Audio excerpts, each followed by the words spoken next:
নমস্কার। আজকে সেতু সঞ্চারের দ্বিতীয় দিন। আজ আমাদের অতিথি কবি এবং গদ্যকার পিয়াল রায়। আমরা একটু সামান্য দেরি হলো টেকনিক্যাল কারণে, এর জন্য দুঃখিত। তো অনুষ্ঠানের শুরুতে আমি অংশমালীর পেজে গিয়ে সবাইকে লাইক দিতে বলবো এবং এই অনুষ্ঠানটি দেখার জন্য অনুরোধ করব। এবার আমি পিয়াল রায়কে বলছি পিয়াল নিজের সংক্ষিপ্ত পরিচিতি দিক। পিয়াল, ওয়েলকাম। হ্যাঁ, থ্যাংক ইউ স্বপন দা। অংশুমালীকেও থ্যাংক ইউ। আমার পরিচয় বলতে আমার জন্ম বড় হওয়া সবই দুর্গাপুরে। আমার স্কুলিং কলেজ সবকিছুই ওখান থেকে। তারপর ফার্স্ট ইয়ার পড়তে পড়তেই বিয়ে, ফলে চলে এসেছিলাম মেদিনীপুর। আর স্নাতকোত্তর যে পড়াশোনা সেটা এখান থেকেই হয়েছে, মেদিনীপুর থেকেই হয়েছে। আর তো এই সংসার টংসার নিয়েই আছি আর কি। তোমার লেখালেখির সূত্রপাত কোথায়? লেখালেখি শুরু হয়েছিল কলেজে থাকতে। তার আগে একটা প্রবন্ধ প্রতিযোগিতায় নাম দিয়েছিলাম, তখন স্কুলে পড়তাম আর কি, 9 বা 10 হবে এরকম। সেইটাতে প্রথম পুরস্কার পেয়েছিলাম। সেইটা পাওয়ার পর থেকেই মনে হয়েছিল তাহলে লেখালেখি করতে পারবো আর কি, কিন্তু তখন হয়নি। তারপর যেহেতু পরীক্ষা টরীক্ষা পড়াশোনার ব্যাপারটা বেশি থাকে, কলেজে ওঠার পর শুরু করেছিলাম আর কি। আর সিরিয়াসলি 2012 থেকে। 2012। দুর্গাপুর তো ইস্পাত নগরী। তোমার মানে বাবা কি ইস্পাত কারখানায় কাজ করতেন? হ্যাঁ হ্যাঁ, অ্যালয় স্টিল প্ল্যান্টে। আচ্ছা আচ্ছা, অ্যালয় স্টিল প্ল্যান্টে কাজ করতেন। সেই আমিও তো রাউরকেলার প্রোডাক্ট। হ্যাঁ হ্যাঁ, সেই সেলই বোধহয় না, ওটাও সেই সেল। হ্যাঁ, ওটা সেল। হ্যাঁ, রাউরকেলা হ্যাঁ steel plant. Steel plant, DSP Rourkela steel plant. তো হ্যাঁ আমরা সবাই আর কি ইস্পাত ভ্রাতা ভগিনী। যাই হোক, তোমার লেখালেখি মানে তুমি কি দুর্গাপুরে কোনো পত্রিকার সাথে যুক্ত ছিলে, বা দুর্গাপুরের ওই না সময় না না, আমি তুমি যখন লিখছো? হ্যাঁ বলো। ওই যে হ্যাঁ বললাম বলো। না, ফার্স্ট ইয়ারে পড়তে পড়তেই বিয়ে হয়ে চলে এসেছিলাম শালবনী। হুম, রাইট। তারপর তো তারপরে এইখানে থেকে পড়াশোনার। হ্যাঁ, তখন হ্যাঁ, বেশ। এবার এই শালবনীতে আসার পরে আহ, তোমার লেখালেখির সূত্রে কোন কোন পত্রিকার সঙ্গে যুক্ত হলে, এটা নিয়ে একটু বলো। লেখালেখি করতে আর প্রথম, কি। হ্যাঁ হ্যাঁ হ্যাঁ, প্রথমে তো আমি ফেসবুক, প্রথমে এলাম ফেসবুকে। দিয়ে ফেসবুকে আসার পরে দেখলাম যে এখানে অনেকেই আছে যারা মানে সমভাবাপন্ন, লেখালেখি করে। হ্যাঁ, দিয়ে ধীরে ধীরে যোগাযোগ হতে শুরু করলো। তারপরে দুর্গাপুরেও বন্ধুদের সঙ্গে যোগাযোগ হলো যারা লেখে, যেমন ধরো সুপ্রিয় ছিল, সুপ্রিয় বন্দ্যোপাধ্যায়, পার্থ ছিল সুপ্রিয়, সেই হ্যাঁ, সময়। হ্যাঁ, পার্থ, ব্রজকুমার সরকার। দিয়ে ব্রজ। তারপরে তোমার ত্রিষ্টুপ পত্রিকা লিখেছি। দিয়ে তারপরে তোমার বারিন্দার সাথে দেখা হয়েছিল দুর্গাপুরেই, আমার মনে আছে সেদিনও বৃষ্টি ছিল খুব। ওই সেবার প্রথম তখন কি দেখা আমি ওই। ছিলাম? আমি একবার গিয়েছিলাম, ওই অ্যালয় না স্টিল আমি প্ল্যান্টের কিন্তু, ইয়েতেই ছিলাম, আমি গেস্ট হাউসে। আমি কিন্তু তোমায় দেখিনি। আমি আচ্ছা উমা, আচ্ছা, তাহলে উমাদা আরেকবার। ছিলেন। হ্যাঁ, উমাদা না, ছিলেন। সেবার আমি ছিলাম না। হ্যাঁ, তুমি ছিলে না। হুম। তো বারিন্দার সাথে দেখা হওয়ার পরে তোমার লেখালেখির। হ্যাঁ, তার তারপর থেকে আমি সিরিয়াসলি আরো বেশি, আসলে কবিতার প্রতি ন্যাকটা ছিল না, মানে আমি গদ্যই লিখেছি। আর হুম হুম। তারপর যখন কবিদের সাথে দেখা হওয়া শুরু হলো, কথাবার্তা হওয়া শুরু হলো, তখন আমি কবিতা পড়তে শুরু করলাম বেসিক্যালি। তারপরে ধীরে ধীরে ধীরে ধীরে চেষ্টা করছিলাম, করতে করতে এই আর কি, এই জায়গায় বারিন্দা, বেশ।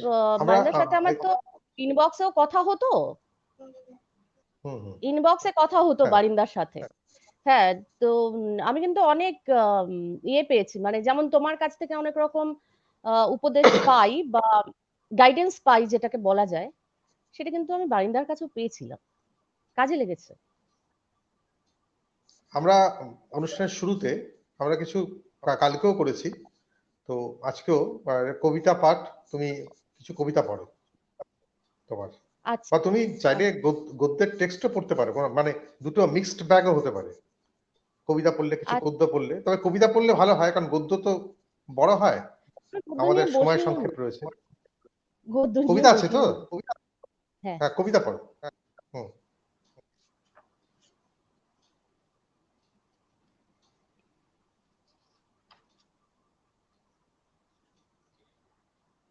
বাধা যখন সবচেয়ে কঠিন, তখনই তোমাকে চাই সবচেয়ে বেশি, নইলে সমস্ত সস্তাই সহজলভ্য, আর যে কোনো সহজলভ্যেই আমার বিপুল বিরাগ। যাযাবর রক্তে পুরনো মদের স্বাদু তুফান এখন আগের চেয়েও বেশি কাছাকাছি। এসো ওইখানে নামি, যেখানে সিঁড়ির ধাপ সবচেয়ে ধারালো হয়ে আছে। বাহ। আর একটা পড়ি। হ্যাঁ হ্যাঁ, পড়ো না, কয়েকটা পড়ো। দু একটি দু একটি অসমাপ্ত ঘুম মানুষকে কেড়ে নিতে পারে নিজের কাছ থেকে। দু একটি অসমাপ্ত ঘুম মানুষকে কেড়ে নিতে পারে নিজের কাছ থেকে। দু চারটে জল পড়া সন্ধে মানুষকে ফেলে দিতে পারে ধাক্কা দিয়ে জলের ভিতর।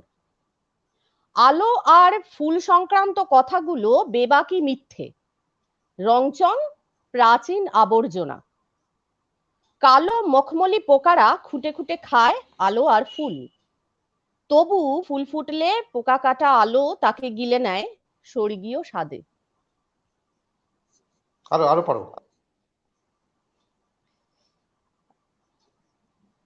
মাঝরাতে অট্টহাস্য শুনলে মনে হয় দুনিয়াটা বেবাক ফাঁকা।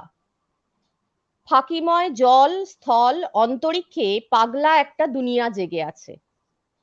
এটুকুই যথেষ্ট নয়, তবু তাকে ক্রুশবিদ্ধ দেখতে বিপুল জলোচ্ছ্বাস উন্মত্ত হলো, সমবেত হাত তুলে জাগিয়ে দিল ভয় তাদের জন্য যারা অনুপস্থিত ছিল, যাদের কোনো রাজা নেই, নির্দেশ আসে না ওপরতলার, যাদের স্বাধীনতা প্রবাদ তুল্য ভয় পেল। পাপের কুয়াশা তাদেরও গ্রাস করে নেবে বুঝি। পৃথিবীকে ক্রুশবিদ্ধ করেছে ওরা, রক্তাক্ত করেছে, গুলাগে ডেথ ক্যাম্পে চওড়া হাসি ওদের। যাদের কোনো রাজা নেই, কেঁদেছে আর চুপচাপ বেড়ে গেছে সংখ্যায়। তোমার লেখায় একটা প্রচ্ছন্ন আহ, প্রচ্ছন্ন একটা সামাজিক আবেদন থাকে, মানে আমি বলবো না কোনো আবেদন থাকে, সমাজ থাকে আর কি, সমাজের বিভিন্ন চোরাটান, তার অভিব্যক্তি একদিকে থাকে, অন্যদিকে তোমার ব্যক্তিগত অভিজ্ঞতা, আহ, তোমার জীবনযাপন থেকে নেওয়া তোমার অভিজ্ঞতাগুলো সেখানে থাকে। তো তোমার কি মনে হয় যে এতদিন ধরে যে জীবন তুমি যাপন করেছো, আহ সেখান থেকেই সঞ্জাত তোমার লেখাগুলি? হ্যাঁ, মানে আমি এমন একটা পরিবার থেকে এসেছি, বিয়ের আগে পর্যন্ত আমার যে পরিবার ছিল, আমার পরিবার হচ্ছে ভয়ানকভাবে কমিউনিস্ট পরিবার, ফলে রাজনীতিটা খুব কাছে থেকে দেখেছি। এবং আমি যখন কলেজে পড়তাম তখনও রাজনীতি একদম মানে মাঠে নেমে রাস্তায় নেমে রাজনীতি করেছি। ফলে মানুষ, সমাজ ব্যবস্থা বা সামাজিক যে দিকগুলো আমাদের ভাবিয়ে তোলে, বিশেষ করে এখন এখন যে সমস্ত পরিস্থিতি তৈরি হচ্ছে, মানে ডামাডোলের যে বাজার তৈরি হয়েছে, সেইটা ভয়ঙ্কর ভাবে আমার কবিতার মধ্যে চলে আসে এবং আমার গদ্যের মধ্যেও চলে আসে। খুব খুব কম জায়গা থাকে যেখানে আমার আম, নিজের কথা মানে ব্যক্তিগত কথাবার্তা থাকে। তো এই আর তোমার কি। এই যে একটা থাকে না যে লেখালেখি করতে করতে আহ, তোমার নিজস্ব একটা পরিমণ্ডল গড়ে ওঠে, সেই পরিমণ্ডলে একটা ইন্টারাকশন হয়, যারা এটা হয় অনেক সময় মানে সমবয়সীদের সঙ্গে হয়, সেরকম ইন্টারাকশন কি কি হয়েছে একটু যদি জানাও। আমি না এমন একটা জায়গায় থাকি, ইনফ্যাক্ট গত 20 বছর ধরে এমন একটা আইসোলেটেড জায়গায় রয়েছি, এখানে না বন্ধু পরিবেশ গড়ে ওঠাটা খুব কঠিন, খুব কঠিন। ওই থ্রু ফেসবুক যেটুকুনি যা হয়েছে সেখানে না হ্যাঁ, তাদের কথাই সমবয়সী। বলছি আমি, এক্স্যাক্টলি তাদের কথাই বলছি যে একটা ইন্টারাকশন হয় না, মানে হ্যাঁ তোমার পছন্দের লাগে এদের সাথে, এদের লেখা পড়তে, তোমারও হ্যাঁ আমি জানি তোমার একটা আছে। হ্যাঁ, হ্যাঁ আছে আছে। যেমন যেমন ওই অনেকে। হ্যাঁ বলো বলো। হ্যাঁ হ্যাঁ, বটুক বটুক মহারাজ একটু পাগলাটে আছে, আহ, ওদের একটা গ্রুপ আছে, ওদের কথা একটু বলো ওই সময়। কারণ আমার তোমার সাথে আমার দেখা হয়েছিল স্টলে, আমার মনে আছে প্রথম নতুন কবিতা স্টলে, হ্যাঁ হ্যাঁ হ্যাঁ তারপর হ্যাঁ। ধীরে ধীরে ধীরে ধীরে ওখানে ওখানে তো পরিচিতি ওই বাড়ে। নিয়ে গেছিল তো, ওই তো অনির্বাণই তো নিয়ে গেছিল। হ্যাঁ হ্যাঁ, হ্যাঁ ও তো অনির্বাণই নিয়ে। ওই আমি ওইগুলোই একটু জানতে চাইছি। হ্যাঁ অনির্বাণের সাথেও ওই ফেসবুক ফেসবুক দিয়েই বন্ধুত্ব হয়েছিল।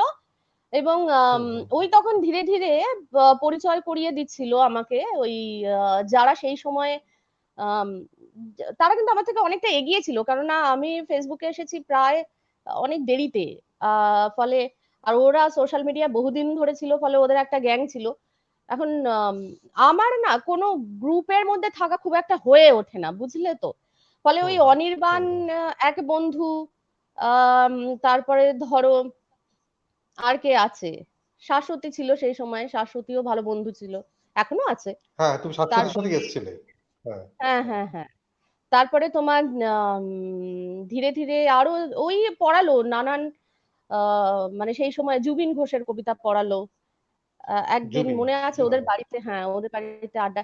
সে তারা কিন্তু এখন আর নেই, মানে তারা ছড়িয়ে গেছে, সবার জায়গাটা ছড়িয়ে গেছে। আর আমার যেহেতু কোনো গ্রুপে থাকা হয় না, ফলে সমবয়সী বা আমার থেকে অগ্রজ বা আমার যারা কনিষ্ঠ এরকম ব্যাপার নেই, সবাই সবার কবিতাই পড়ি আর সবাই মানে বন্ধু। সমবয়সী বলে কোনো ভাগাভাগি নেই আর কি। ঠিক ঠিক ঠিক।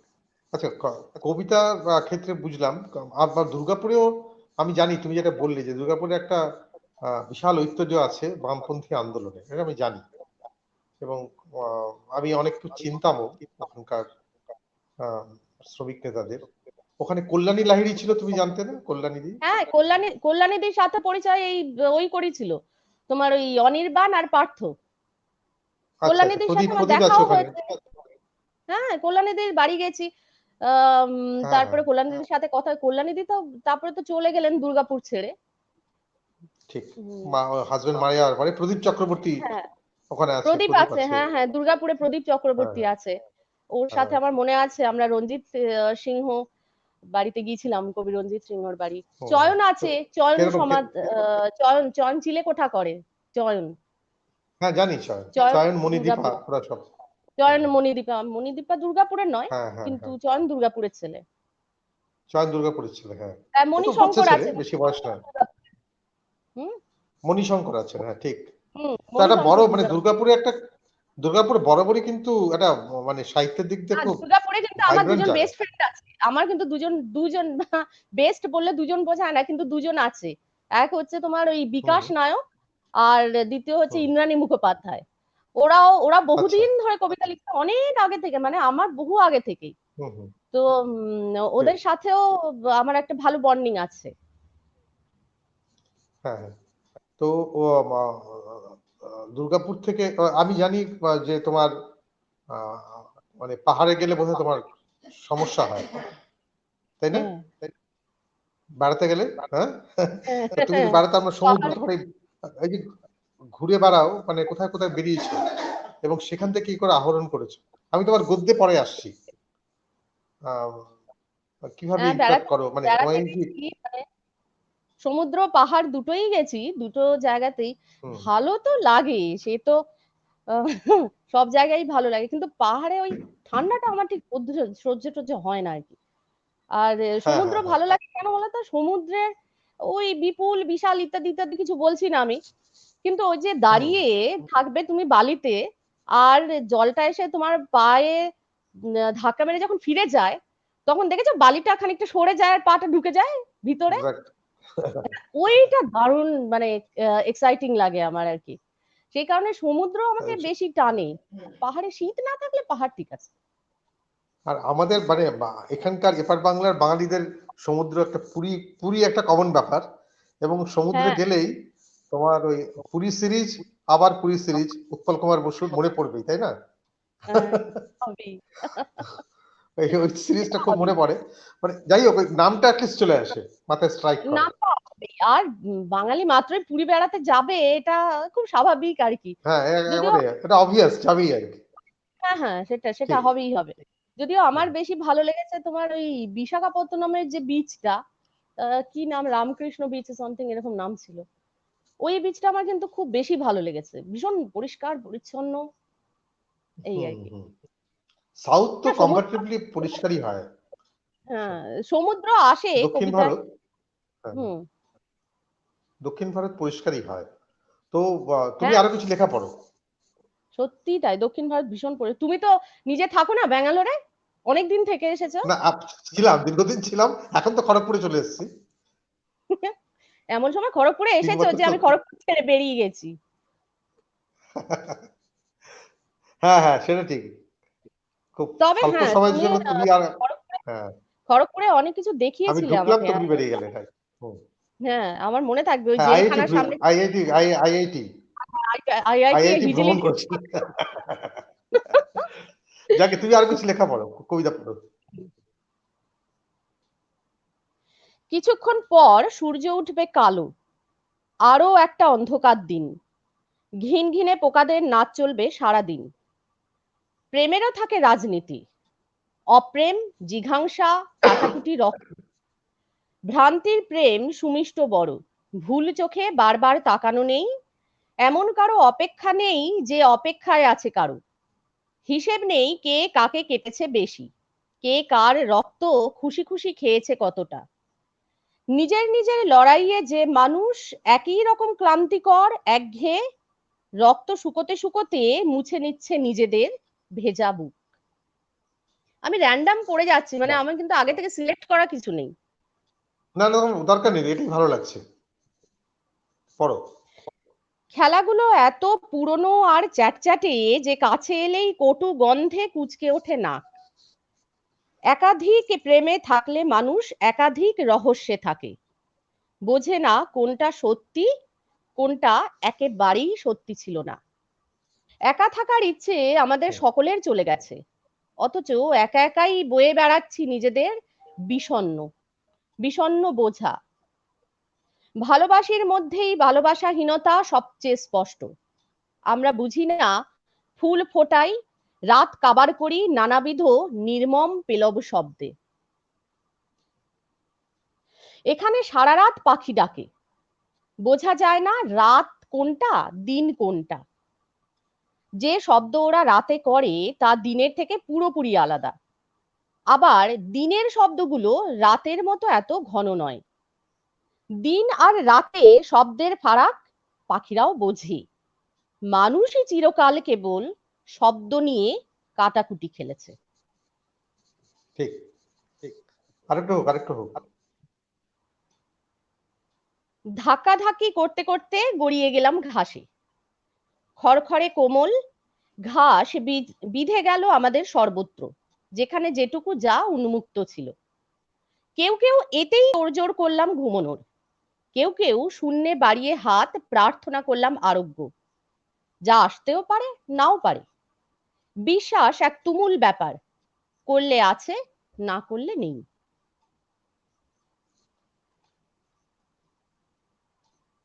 বেশ, কোনো পড়ো পড়ো। চালাকি নয়, কোনো চালাকি নয়, এখন দরকার দুমুঠো রোজগার। মানচিত্রে দেশ বলে কিছু নেই, দেশ আমরাই, যারা সংক্রমণের ভয়ে রোজ সাবান মাখি হাতে। দেশ আমরাই, যারা সত্যিটা দেখতে পর্দা সরিয়ে দিই পাশুটে জানলার, অথবা সাবান ও জানলা কোনোটাই সত্যি নয়, এই ভেবে যারা মাটি কামড়ে পড়ে থাকি শক্ত জীবনের। সময় কিরকম যেন বারান্দা হয়ে গেছে তা না, হাজার ঘুরে ফিরেও শেষ হচ্ছে না কিছুতেই। সকালে সূর্য ওঠে এদিকে, বিকেলের সূর্যাস্তও এদিকেই। ওদিকে বলে যা কিছু ছিল এতদিন, সবই এখন ভ্রম মনে হয়। ভ্রমের চেয়ে বড় সত্যি নেই। যত বেশি আটকে যাচ্ছে সময়, তত সে আরো বড় সত্য হয়ে উঠছে।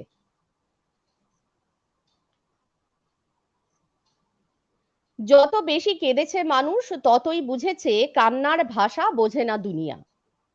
রংমাখা দুনিয়ার বুকে মানুষের কান্না উৎকট ঘেন্নার মতো বাজে। ঘেয় মানুষ ঝুলে থাকে দুনিয়ার বিবিধ শাখায়, অতিরিক্ত রসস্থ ফলের মতোই। লোভে লোভে কত পাকা মানুষ এসে ভিড় করে নিচে, একবার পড়লেই টুপ করে ধরে খাবে রসিয়ে রসিয়ে।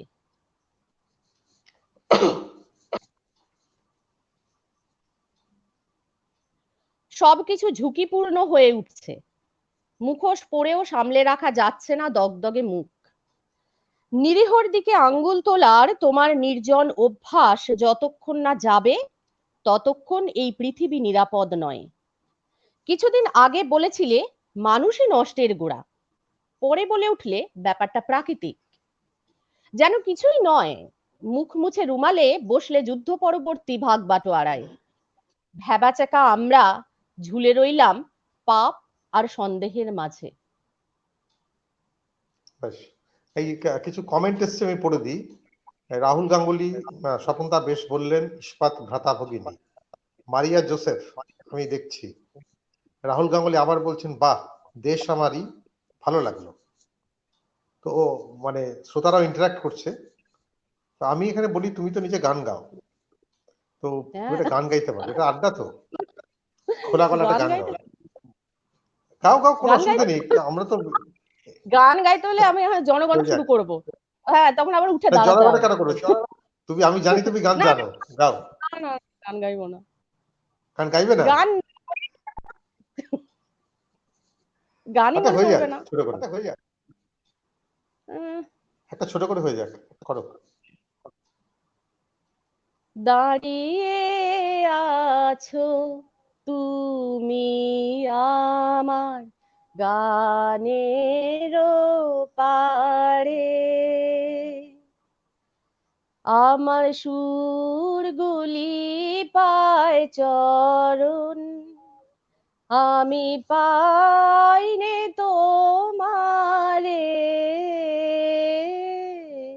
দাঁড়িয়ে আছো তুমি আমার গানের পারে।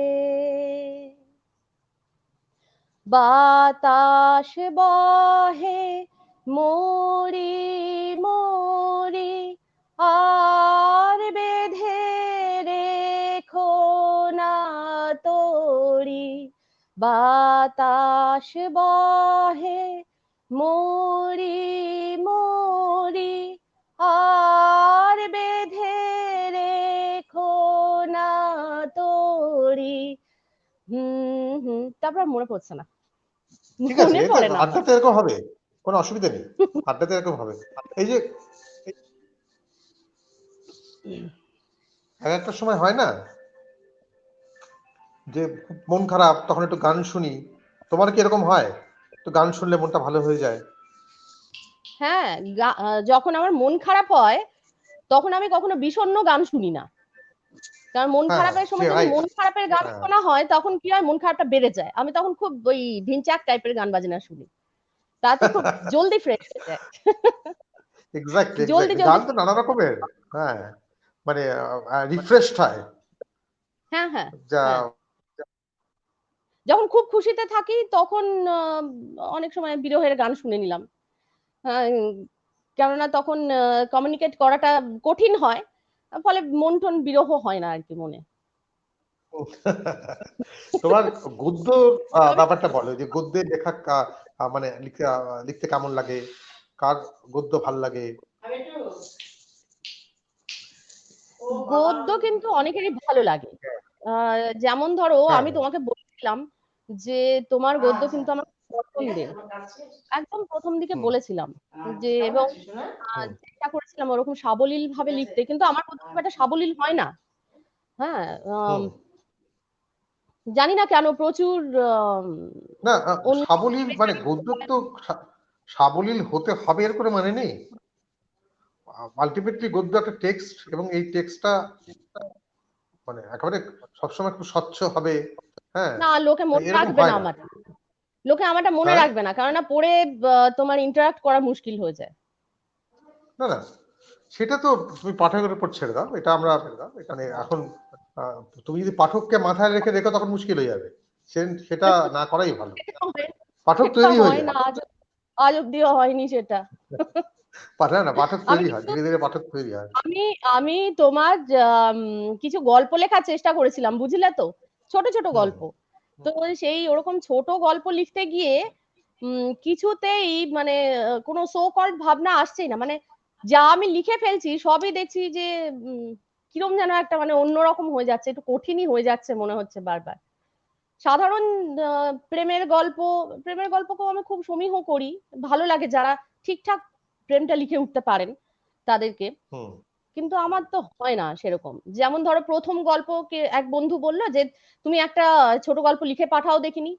ছোট গল্প লিখলাম, সেও লিখলাম কিনা আরশোলা নিয়ে, যে আরশোলারা এতদিন ধরে পৃথিবীতে আছে অথচ মানুষ তাদেরকে হেয় বলে সরিয়ে রেখে দিচ্ছে, মেরে দেওয়ার চেষ্টা করছে, কিন্তু মোটেই তারা মানুষের চক্রান্তকে পাত্তা দিচ্ছে না।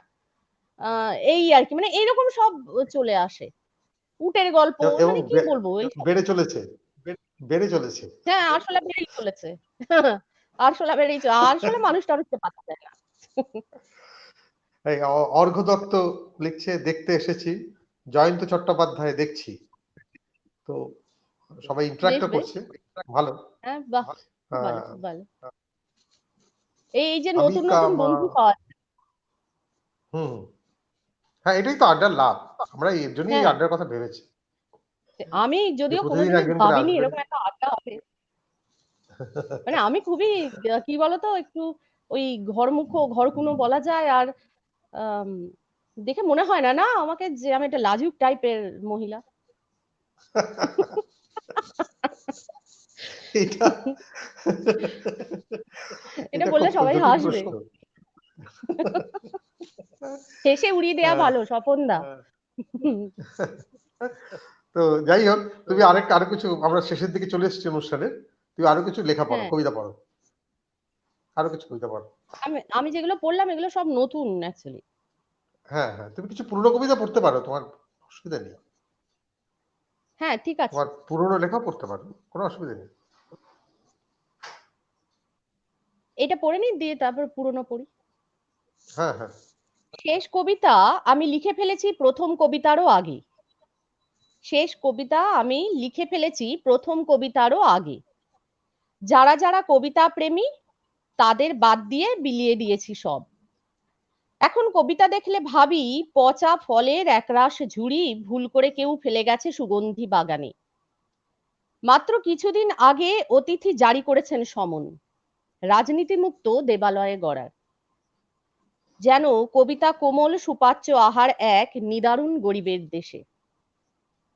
রাজনীতির বাইরে জীবন স্বভাবতই পানসে আর আলুনি বোধ হয়। এটাই আমার স্বভাব, রাজনীতির বাইরে জীবন হয় না কখনো। রাজনীতির মধ্যে না থাকাটাও একটা রাজনীতি। মানে সবসময় এক এভরিথিং হাত ইজ দূরত্ব। পলিটিক্স। একদম একদম, আমি এটাতেই বিশ্বাসী। তুমি যদি মধ্যপন্থা ভোগীও হও না, যে সুবিধাবাদী হুম। পন্থী হলেও সেটাও কিন্তু একটা রাজনীতি। সবসময় এক হাত দূরত্ব অজুহাতের জন্য সাজিয়ে রাখা ভালো। তাতে সংকটকালে মাথা বাঁচানো যায় সহজে। সংকট রুখে দেবার ডাক থেকেও মেলে অব্যাহতি। জীবাণুর এই অকাল ব্যবহার আমাদের শিখিয়েছে জম্পেশ খাওয়া দাওয়া, কোষে গান বাজনা। একাকিত্বে ঠাসা মনের লড়াই পেটের টানের চেয়ে বুঝি কিছু কম। ফুটপাথের সব ফুটপাথের সব মুখ ম্লান হয়ে যায় রাজার অসুখে। অসুস্থ হলেই পৃথিবীর সারা গায়ে লক্ষ লক্ষ গুটিকার মতো ফুটে ওঠে এমনই সব লক্ষণ। হয়ে গেছে সময়।